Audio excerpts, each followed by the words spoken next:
ஆகும். வணக்கம்.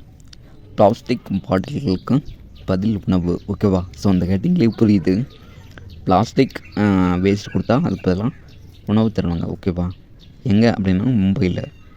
இது மும்பையில் ஒரு 27 வயசு சக்தி யாதவ் அப்படிங்கிறவர் ஒரு மாற்று சிந்தனை கொண்டவர். ஓகேவா?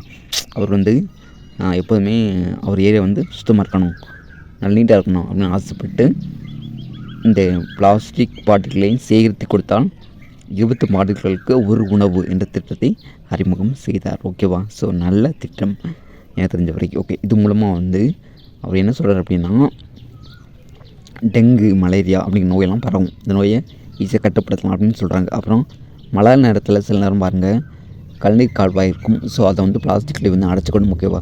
ஸோ அதெல்லாம் அடைக்கிறது நிறுத்தப்படும் அப்படின்னு சொல்கிறாரு. ஓகேவா? தென் இவர் வாங்க இந்த பிளாஸ்டிக்கை வச்சு அவர் என்ன பண்ணுவார் அப்படின்னா, அது ஒரு சில பொருளாக தயாரிக்கிறார். என்ன பொருளாக?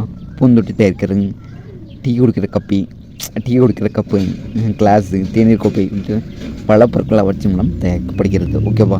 ஸோ நல்ல ஒரு இனிஷியேட்டிவ். நீங்களும் இந்த மாதிரி உங்கள் ஊரில் எதுவும் கொண்டு வரணும் ஆசைப்பட்டீங்க அப்படின்னா கொண்டு வாங்க. தேங்க்யூ.